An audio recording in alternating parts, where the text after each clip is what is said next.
संपूर्णानुग्रह कृपाकटाक्ष सिद्धिरस्तु गजकन्निकाः लम्बोसृक्तिराजुगणादीपाः लोमकेतगणाध्यक्षो बालचन्द्रोगचारणाः वक्रतुण्डसूर्पकर्णा हिरम्बस्कन्दपूर्वजः षोडशीता नामानि यपणेष्णयादपि विद्यारम्भे विवाहे च प्रवेशन्कमेषणा सङ्ग्रामे सर्वकार्येषु विघ्नस्य सुजायते ओम विघ्नघातनिवारणे चतुर्णी विघ्नाटवीह विवाड विघ्नव्यालकर्णो विघ्नभवञ्जनः विघ्नादिविघ्नोदकरे विघ्नादिकुम्भोदः विघ्नादिकुम्भोदः विघ्नेश्वरपादः समागमः सम्पूर्णानुग्रहकृपायामि तथास्तु ओम महियामि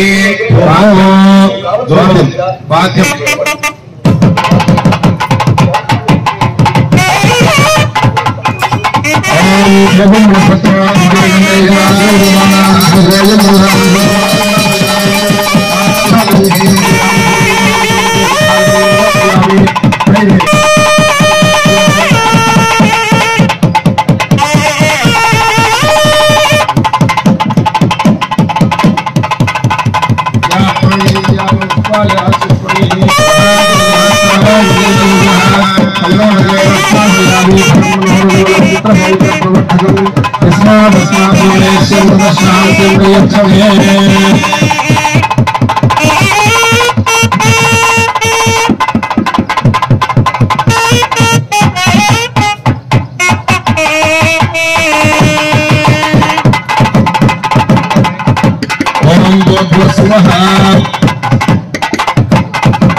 शतमेनमेव शतात्मानं भवति शतमनन्तं भवति शतमैश्वर्यं भवति शतमिति शतन्दीर्घमायुः नवो नवो भवदजायमानोन्नाङ्गेर्षाम्येच्चग्रे भागं देवेभ्यो विदधाच्चायन् प्रचन्दमास्तिरति दीर्घमायुः आजन्विश्वाजनिस्वं विश्वमायुरुधीमहि प्रशान्तस्तदान विनेक्ष्यस्तेशानं जीवेम शरदो वदन्ते धनं धान्यं वसुं बहुपुत्रलाभं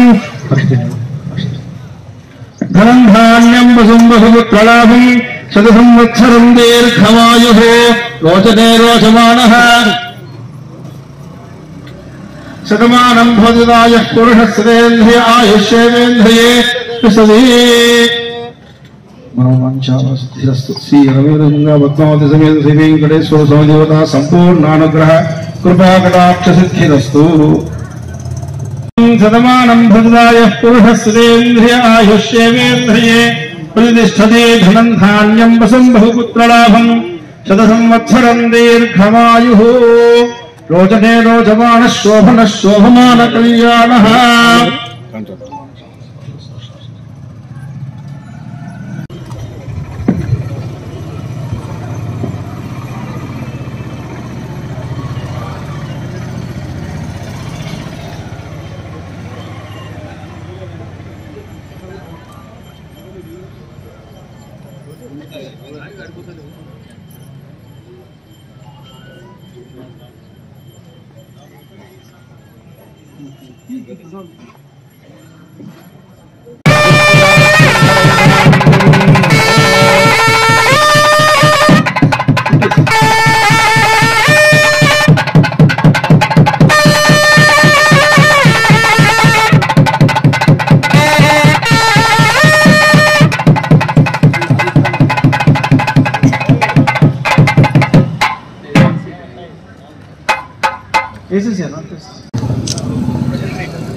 శంకుస్థాపన కారణంగా ఇక్కడికి వచ్చినటువంటి ఆలయ పునర్నిర్మాణం జరుగుతున్నది.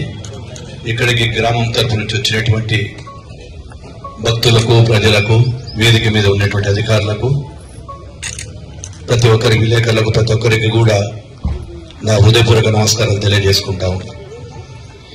ముఖ్యంగా చాలా మంది కొన్ని విషయాలు తెలియాలి. ఈరోజు గతంలోనే శ్రీ వాణి ట్రస్ట్ మొత్తం కింద 1,85,00,000 రూపాయలు గర్భాలయము అర్ధ మండపానికి మాత్రము డబ్బులు శాంక్షన్ చేసి శ్రీ వాణి కాంట్రిబ్యూట్ వాళ్ళ తరఫున శ్రీ వాణి ట్రస్ట్ తరఫున శాంక్షన్ చేయబడింది. దానికి గాని కాంట్రిబ్యూషన్ కు 27,50,000 రూపాయలు ఇక్కడికి వచ్చినటువంటి దాతలు భక్తులు మీ అందరూ ఇచ్చినటువంటి ఆ దాతల వలన 27,50,000 రూపాయలు ఆ యొక్క శ్రీవాణి ట్రస్ట్ ఇవ్వడంతో 1,85,00,000 రూపాయలు ఇవ్వడం జరిగింది. ఆ 1,80,00,000 కూడా సకాలంలో వాడనందువలన అది మళ్లీ పెండింగ్ లో పడిపోయిన తర్వాత మళ్లీ ప్రభుత్వం దగ్గరికి వెళ్లి ఆ దేవాలయంలో వారికి ఈవోతో అక్కడ కూడా ఉన్నటువంటి వారితో తర్వాత శ్రీవాణి ట్రస్ట్ వారితో మాట్లాడి క్యాన్సల్ చేయడానికి కారణం లేదు, అక్కడికి చేయలేకపోయారు. ఏది ఏమైనా మా పట్టణానికి అవసరం ఉంది, ఎవరు చేసినా గానీ కూడా వారు చేసినటువంటి ఆ యొక్క డబ్బు వృధా కాకూడదని చెప్పి రిక్వెస్ట్ చేసి వారిని మళ్లీ కాంట్రాక్టర్ ని కూడా ఒప్పించి ఆ కాంట్రాక్టర్ ని మళ్ళా పునర్ముగా మళ్లీ రాకుండా ఆ కాంట్రాక్టర్ ని కంటిన్యూ చేయమని చెప్పి మళ్లీ అగ్రిమెంట్ చేస్తే కాలం చాలా టైం పడుతుంది.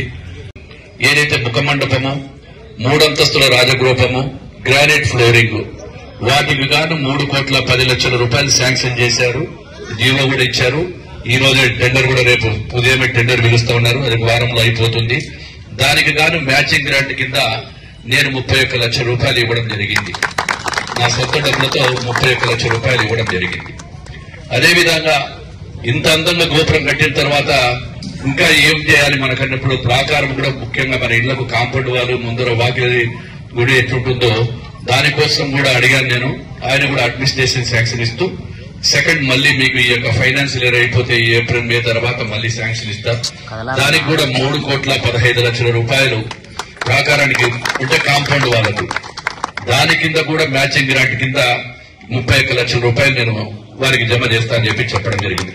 అంటే మ్యాచింగ్ గ్రాంట్ కింద 31,00,000 మళ్ళీ ఒక 31 62,00,000 రూపాయలు నా సొంత నిధులు ఇచ్చించి ఈ యొక్క దానికి ఇస్తూ అదేవిధంగా ఇక్కడికి వచ్చినప్పుడు స్థలం తక్కువగా ఉందని చాలా మంది భక్తులు గ్రామంలోని పెద్దలు కూడా ఆ 2 ఇళ్లు లేకపోతే ఏదైనా కానీ మంచి జరుగుతుంది, మనకు కూడా కొద్ది స్థలం కూడా కనపడితే మంచి కనపడుతుంది విధంగా అని చెప్పినప్పుడు వారిని అడగడం, వారు 50,00,000 రూపాయలు చెప్పడం, అది కూడా వెంటనే మా శ్రీమతి మీద కూడా తను 50,00,000 రూపాయలు తన దగ్గర ఉన్నటువంటి సేవింగ్స్ లో ఏదైతే తన దగ్గర తీసుకెట్టుకుందో అది తన దగ్గర ఉన్నటువంటి డబ్బులతో 50,00,000 ఇచ్చి ఆ స్థలాన్ని కొని స్వామివారికి అంకితం చేయడం జరిగింది.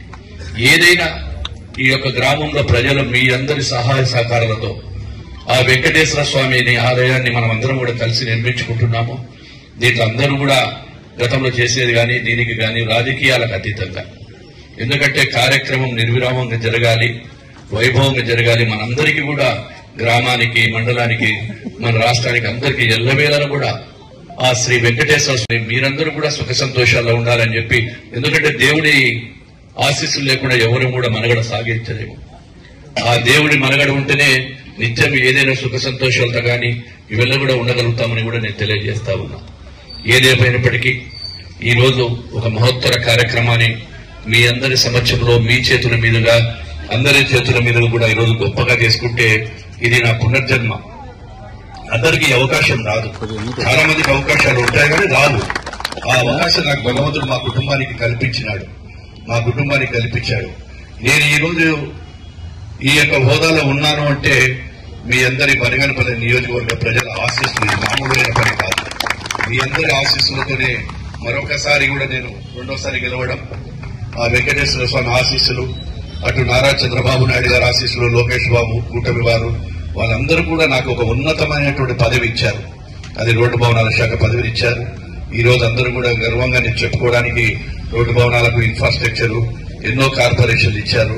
ఎంతో మంది సత్సంబంధాలు ఉన్నాయి. ఈ రోజు ప్రతి ఒక్కరికి కూడా నా చేతినేంత వరకు ఉపయోగపడి అదేవిధంగా బనగానపల్లె పట్టణాన్ని కూడా తీర్చిదిద్దాలి. గతంలో ఎప్పుడో బ్రిటిషర్లు కట్టినటువంటి కాల్వలు, తర్వాత నవాబులు, తర్వాత ఉండేటువంటి కాల్వలు కూడా ఎక్కడ చూసినా మనకు నిరంతరము ఈ యొక్క మురికి ఇబ్బందులు ఉన్నాయి. ఎటువంటి పరిస్థితుల్లో ఇది పోవాలి అంటే ప్లాస్టిక్ నిర్మాణం కోసం మీరందరూ కూడా సహకరించారు. తను కూడా ఇందులో కూడా మీ అందరితో సహాయ సహకారంతో అది 80% వరకు అయ్యిందని అనుకుంటున్నాను. ఇంకా చేయాల్సినటువంటిది ఉంది. ఈ బనగానపల్లె పట్టణానికి కూడా ముఖ్యంగా మళ్ళీ ఆరోగ్యంగా ఉండాలి, ప్రజలందరూ సంతోషంగా ఉండాలి ఈ యొక్క అనేటువంటి ఉద్దేశంతోనే టోటల్ గ్రామం అంతా కూడా అండర్ గ్రౌండ్ చేయాలని చెప్పి ఒక సంకల్పం మొదలు పెట్టారు. మనకి ఏదైతే జురేర్లు ఉందో ఆ జురేర్లంతా కూడా వాటర్ అంతా కూడా కలుషితమైపోయి కాంటాక్ట్ అయిపోయి ఇప్పుడు మన బోర్లలో కూడా కొన్ని చోట్ల నీళ్ళలో కూడా అది రావడం జరుగుతూ ఉంది. అది లేకుండా జుర్రేలు ఒక్క చుక్క నీరు కూడా కలవకుండా ఇటు కొండపేటది కానీ అటు మన కస్బాపేట అటు నుంచి బాలముక్కలు కావచ్చు, బనగానిపల్లె కావచ్చు, వాటన్నిటి నీళ్లను కూడా ఎక్కడ కూడా దాంట్లో కలుషితం కాకుండా అండర్ గ్రౌండ్ డ్రైన్ కూడా మొదలు పెట్టాము.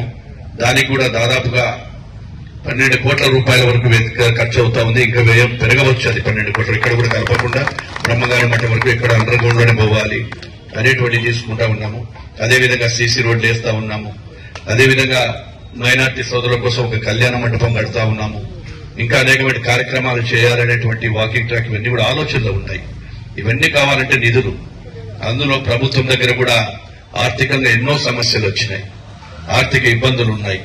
అయినప్పటికీ ఏదైనా ఒక కార్యము బలంతో సంకల్ప బలంతో మొదలు పెడితే సంకల్పం ఆ భగవంతుడే నెరవేరుస్తాడు, ఆ భగవంతుడే ముందుకు నడిపిస్తాడు అనేటువంటిది కొద్దిగా మొండిగానే పోతున్నాను. ఇప్పుడు కూడా డబ్బులు నిధులు లేకపోయినా ఏదో విధంగా శాంక్షన్స్ తెచ్చున్నాం, కానీ ఆ బిల్లులు ఎప్పుడు వచ్చినా కానీ కూడా కొంతమంది కాంట్రాక్టర్లు కూడా సహకరిస్తున్నారు. అదేవిధంగా ఇక్కడ కాంట్రాక్టర్ కూడా చెప్పాను నేను, ఆయన కూడా వచ్చి ముందుకన్నా నేను చేస్తాను, మీకేమి ఇబ్బంది లేదు సార్, మీ టయానికి నేను చేసి ఇస్తాను అని చెప్పి మంచి కాంట్రాక్టర్ కూడా వారికి పేరుంది.